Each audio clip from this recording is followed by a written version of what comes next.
So before we start talking about pace and space control, we have to define the two things.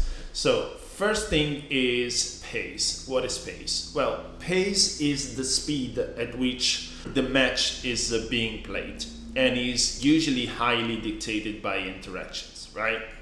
I could, for example, be, I don't know, running a lot, or moving a lot, but there is no interaction, more or less. This is a slow game, if it makes sense, because we're still baiting each other into committing into something. This is generally also related to the concept of active and passive phase. Do you remember that? Because we spoke about it. Yep. What does that mean? Active and passive phase means when you are wanting to force stress on the opponent, you can do so by using your movement, your interaction, your frame advantage, your pressure to put some stress into the opponent. But you also have to recognize when your pressure is finished, or the ways where you can extend that pressure. For example, if I was to do, like, I don't know, just a simple combo on you, don't block. This will be a big commitment, right? But you're keeping the pace high. It could be that, it could be this, it could be this to force frame advantage, right? It could be a lot of things, but those are like sort of high committal. And that would mean, I want to stress my opponent to keep the pace high, because then I want to overwhelm their mental stack in a sense where they'll not be able to react, process the information. Maybe they will even, block low, but they will be so overwhelmed at some levels that they fail their punish, or even forget that that is punishable, right? So even in situations where you would be minus, at some levels, and at some levels of play, and at some levels of stress, you may be able to force something that is not real, depending on where the mental stack is, okay? For example, once again, going back to the same combo and the same follow-up, right? Oh, sorry. This is a big commitment, as I was saying, this is a big commitment, this is a big commitment, but almost none of them are reactable unless the opponent knows the frame data, okay? And then we're talking about a different knowledge, if that makes sense. But if I was to do this, for example, this is much more reactable, okay? Even if I jump like right away, and it's it could be on some knockdowns, it could be almost a safe jump, but it could be a safe jump. It doesn't matter, because it's like much more seeable, even if it's a matter of blocking, standing or not. So that is a way where you can force a faster pace on your opponent and force them to play at that pace. Also, there could be a way to slow it down, to do the contrary, right? Off for the same knockdown, I could be doing this and saying, hey, I know my opponent is an opponent that is very reckless, so as soon as they're knocked down, maybe they're going to, I don't know, jump and dive, okay, on me, jump and do counter dive, for example. And now, resetting into this position, I may be able to anti-air them easily, because I know that they're going to do that. You are still controlling the pace, okay? That is your choice to say, hey, and this is based on your opponent's habits, okay? If you have an opponent that is careful, you don't want to put yourself full screen, because then you're just giving them advantage, right? They have good neutral, they have good patience, they have good reaction and good knowledge of the game. You don't want to put yourself here and wait to anti-air a counter dive or wait for them to do something stupid. This is based on your opponent. So the pace control has to be based also on your opponent, okay?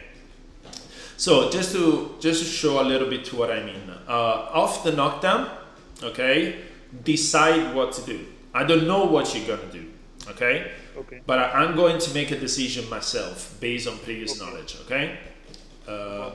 Let's go.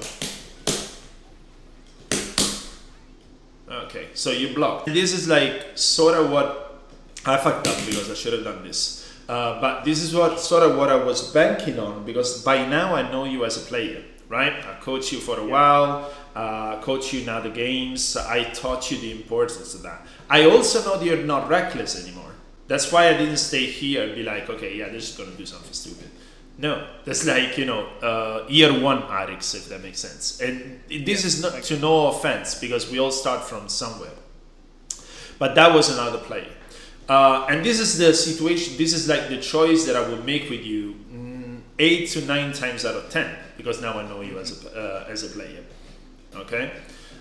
So with you, I am choosing to overwhelm you, because I also know that you crumble under pressure, because you're working on your defense stability and so on. With another player, with a lot of players online, you see me a lot actually do this. Particularly when I see that they wake up with something a lot, they cycle their option. Maybe it's Drive Impact, maybe it's EXDP if they have one, pressing buttons, wake up buttons. Sometimes they would do something wild like a sweep on wake up and so on. So in that case, maybe I can do like a fake out. Can you Drive Impact on wake up? Right? Yeah. Because I know now that they're gonna do something, or fake out the block, or take a dash and block, and they're going to EXDP or whatever. This is based on the pace that you want to dictate. But the thing is, until now we have talked about knockdowns. That's not the only way where you dictate the pace. An extremely important part of a game that nobody talks about is taking advantage of what I call passive baits, okay? A passive bait could be something that a lot of players have been doing against me and against Kimberly, which is actually a pretty good idea, right? You see that a lot of players neutral jump at very far distances against me. Why? Because they're trying to take advantage of me wanting to go in with this, or overheading, or teleporting from there, because they can react to the spray with a button in the air while they're already there, or for example, something like this. So by staying there, by doing this full screen, theoretically they have quote unquote advantage. Why do I say quote unquote? Because if I am stressed, if I am impatient, if I am frustrated, maybe I'll do this and I'll eat a full jumping combo. But if I am not, okay, and they are baiting me full screen with a neutral jump, please do so, right? So you're doing that full screen, and you are waiting for me to slide to running into this. So I'm gonna do it after the neutral jump. So I'll neutral jump, and then I'll cycle one of those options that I was talking about. So slide, overhead, this, that, or that. Okay? So 3, 2, 1, go. I have taken advantage now. I have taken all of this space, okay, that for me was challengeable in a way, right?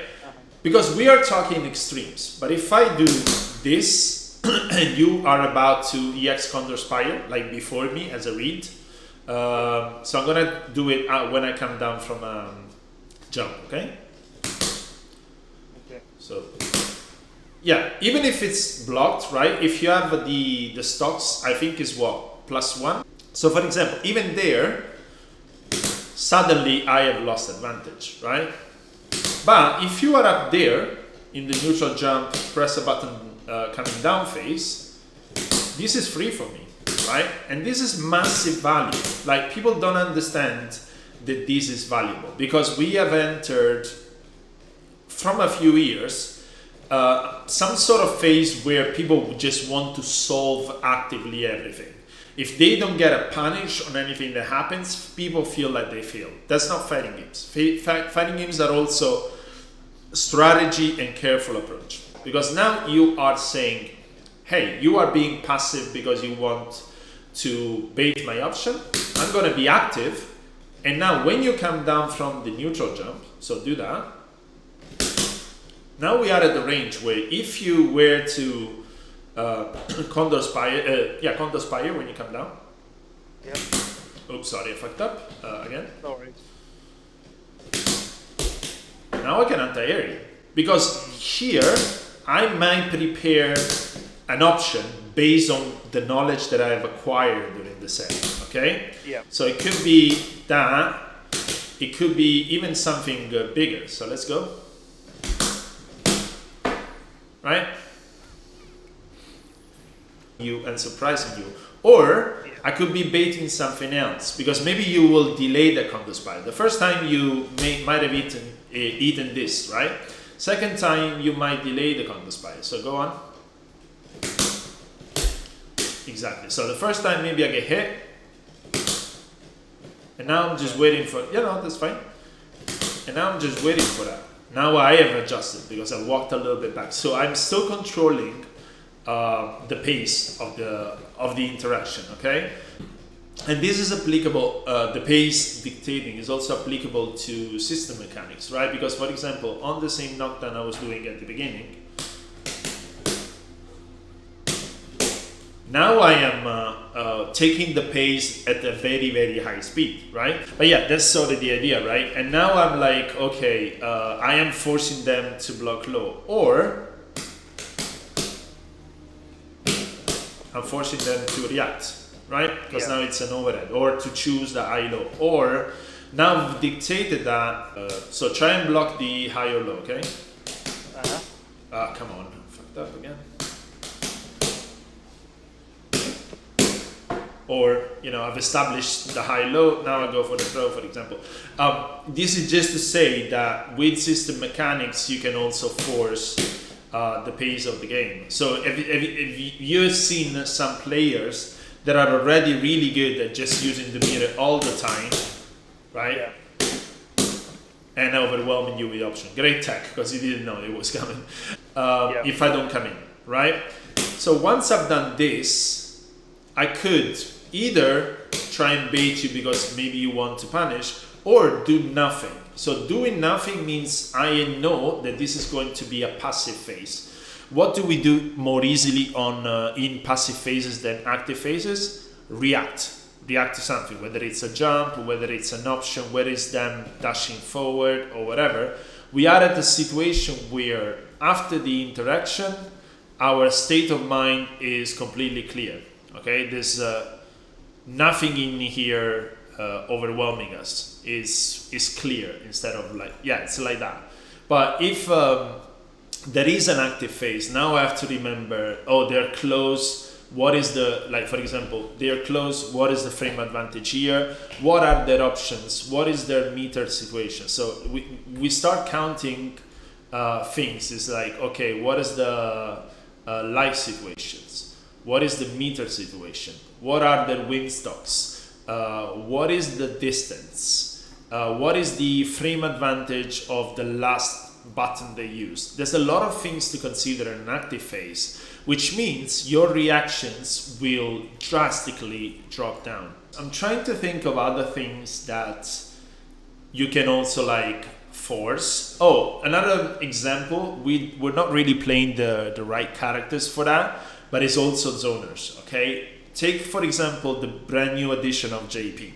What does JP do when they're here? They force you into blocking stuff and then sort of start to overwhelm you with what they can do, because they do fireball that is overhead, fireball that is low, full screen command grab, the spikes, and the rift with the teleport. But at a certain point, they also have to stop, okay? Because in some matchups, shit like this can happen, right?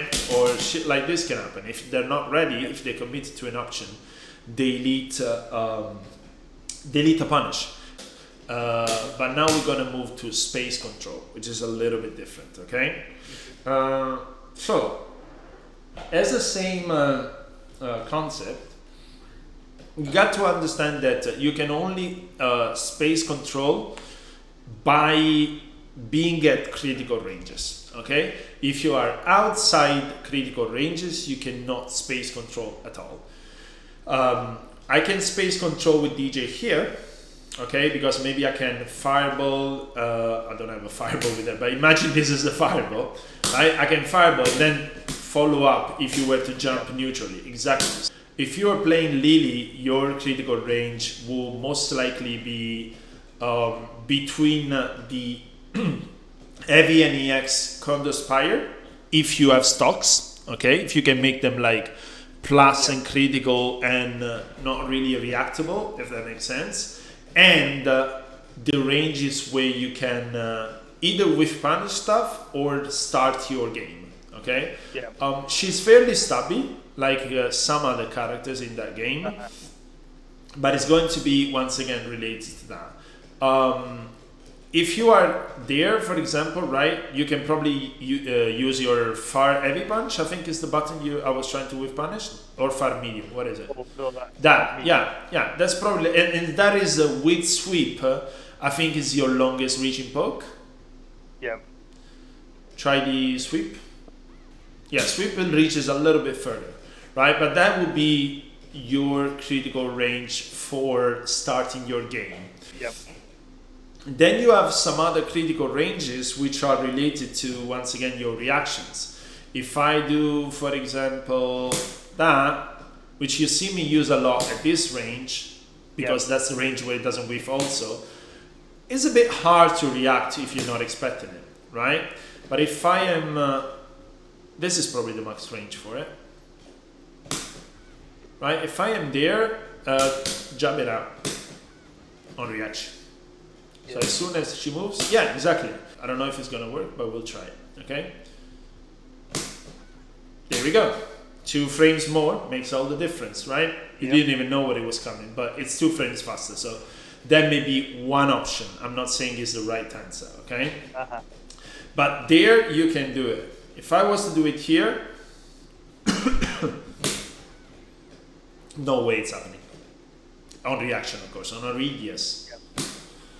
That counter it, okay? So the difference here between me being here and being there can be enormous in terms of space control, because it means here this option can be off the table if the opponent is good, is concentrated, has experience in the matchup, etc., etc. But here they're not reacting to it, okay? They're reading or they're anticipating, if that makes sense. Another thing is, same difference defensively for you. As I was saying, here you can probably press a button or EXDP or whatever. Here you cannot. So that means to space control both actively and passively, inches, like small distances, can make all the difference. That's why I am used in game to backdash a lot, because in a lot of games that little backdash makes all the difference. Think, for example, like Shingo Kick, very good option, massive hurt box, huge active frames, but quite a bit of recovery. So if I try to stop it here, I'm not going to be able to. But if I backdash, then I can get a full punish. So small things like that are going to make like a huge difference in controlling space. All things like that are really important. This is the very basics of strategy in fighting games. This comes before your meaty timings, your safe jumps, your setups, your use of meter, all of that, right? And all of those are tools for you to set up these things, okay? That is another thing. In this game, you want to take advantage of burnout as much as you can. For many reasons, not only because of, the chip, the frame advantage, all of the basic, very immediate stuff that you can think about. But once they're in burnout, even if you fuck up, they cannot punish you hard, particularly if they don't have this, okay? If they don't have the CA or level 3, if they don't have something to do a lot of damage without resources. Particularly if you have your level 3, if you are good at execution with, drive rush extension, all of that. So that is clearly a moment where the game tells you, abuse them, right? Abuse their lack of resource management, abuse their passivity that led them to burnout. That is definitely something that you have to recognize. I'm going to give you exercises to do, and those you can practice also in like casual matches or in sets with friends. It doesn't have to be in ranked, it doesn't have to be in tournament, God forbid. But then we're gonna add steps. So that's gonna be your follow-up. So with the lessons today and with the private channel that you will get, there we can monitor all of that, right? So then I'd say, for example, to you, hey, show me a set where you've applied pace control passively. For example, you baited somebody into jumping into you and anti-airing them, or you baited somebody into rushing to you, pressing a button, and you have drive impacted them. Or show to me what you've done actively, like, oh, I got a knockdown. Right? You've done maybe something like that. It doesn't even matter if you convert it. The exercise would be quote unquote successful or completed if you've recognized that you can take advantage of this and done it. Even if you fuck up the timing of this and they press buttons, they're still like, oh, I can dictate the pace now. Okay? Yeah. So, yeah, you're going? Because I saw my chance and took it. Yeah, exactly. You saw your chance and took it. Just as you saw that you could max convert this morning and you tried to do it. You fucked it up. It doesn't matter. Your mental stock was empty enough for you to at least try it. Okay? Then it may be overwhelmed by actually having to do it. But you are one step forward, 2 steps forward, 3 steps forwards than you were, maybe 2 months ago, where you would have taken that common grab and maybe DP'd just to be sure, which is an acceptable answer, but you are growing from there, okay? Hello everyone, thanks for watching the video. Hopefully you've enjoyed some free coaching that you had access to that I've done with my students. This was a session about pace and space control, to recognize the rhythm in game, to recognize the tools that you can use to control the pace and the space, and in general how to dictate that in game. If you want to know more, if you want to learn more, you can find my Metafy profile in the description below, as well as my Discord where all my students hang out. You can find a lot of different approaches for learning. There's a lot of different lessons and plans, including a plan on fundamentals if you've never played fighting games or if you have only played them casually and you would like to take this further. I hope you learn from this. I hope you can incorporate this in your game. And if you decide so, you can just DM me on Discord and I can give you a free intro lesson to assess your level and then see what we can do to take you further, where to start from. Bye bye, to the next one.